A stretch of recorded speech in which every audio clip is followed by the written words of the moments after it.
we are, as small business owners, like Vikings, or treated like Vikings. So this is not really a teaching or instructional video, but I want you to stick around. I want you to comment. I want your thoughts and your feedback. Video is probably going to piss you off a little bit, pisses me off a little bit, and it should. You'll see what I mean here in a minute. So small business owners, why we need to run our business like Vikings, why we are treated like Vikings. So what brought this apart, this is more of a philosophical conversation. What brought this on was I was watching the show Vikings. I'm on a Viking kick lately, and it's not because of the Northmen. I started watching Vikings and The Last Kingdom before the Northmen had even come out. And so it's what I watch, one of the shows that I watch, when I got nothing going on. So, Thursday night, I'll watch a little Viking show or two.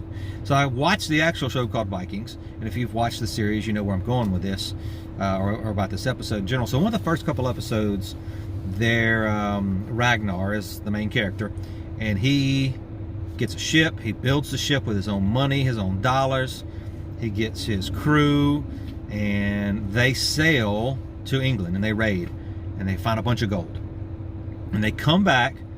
And they put up all the risk. They went and did the raid, and there's I think it's called a jarl, it's kind of like an earl or sort of a chieftain tribe leader, right? A chief of sorts. So they come back to their tribe, and the chieftain is pissed because he told them they were not going to raid to the west, that this land that they keep hearing about doesn't exist. They're going to raid to the east like they always do every year.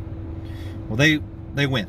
And they did it against his wishes. So they come back with all this gold, and the Jarl, I might be pronouncing that wrong, but I think it's Jarl, tells them, I'm keeping all this, it's mine, and you only get one piece each.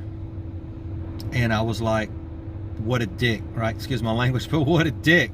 He just took all their stuff. They didn't even use his boats, and that's when they do the raids to the east, or the raids that he tells them to do, they get to keep a certain amount, but he gets to keep a certain amount because he's using their boats, and I get that, right? He's using his resources. Well, this time they were using their resources. They took all the risk, 100% of the risk, and sailed into an unknown area, and to me, I didn't think he had a right to take all of it. And I was a little pissed about it. I'm like, that's such a dick thing to do. And I started thinking, I'm like, wait a minute, isn't that kind of what we do as small business owners?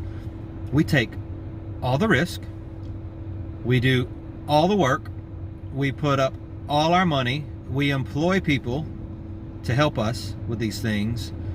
And then if you happen to be successful and make a little bit of money, God forbid you make a lot of money, our Jarl, aka our government, comes in and takes all of it, or takes a chunk of it, right? A big chunk of it. That's exactly what we live under, right? And if you fail, well, you just lost all your assets,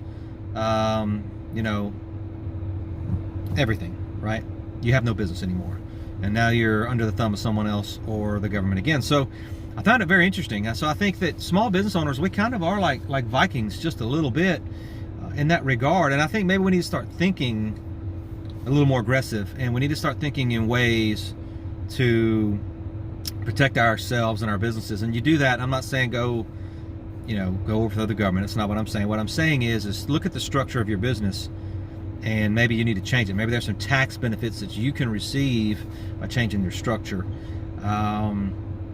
Look for not loopholes, but look for legal ways to lower your tax, that you owe at the end of the year or through the quarter. Look for different things of that nature, because I can tell you that they aren't ever going to go away. They aren't ever going to go down. I don't care what a government, they tell you, we're going to do this 0.5% for local schools. It just never seems to go back down. They say, we're doing this for 2 years, and you vote on it because it sounds great. It never seems to work. And they lead through fear, not always the fear of them coming to get you or to attack you or direct that fear.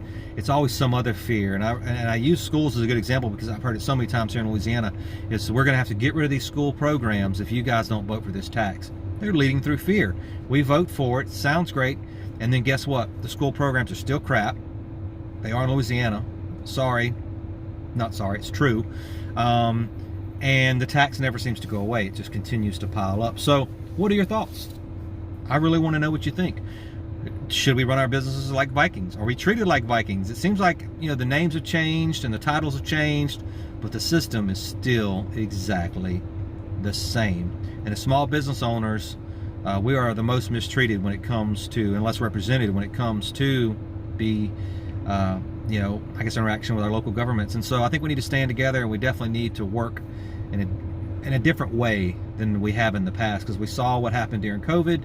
Saw what happened during that pandemic. And, you could take a loan out, but larger businesses got huge grants, and new businesses popped up that were never even around, and they got, I don't even get into it. But anyway, you can go do your own research, make your own decisions.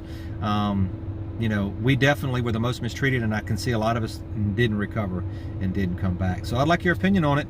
Follow me, subscribe, like, all that good stuff, and hopefully we'll be able to have some more productive, not just philosophical conversations about how to grow a very successful small business. Thank you guys. Take care.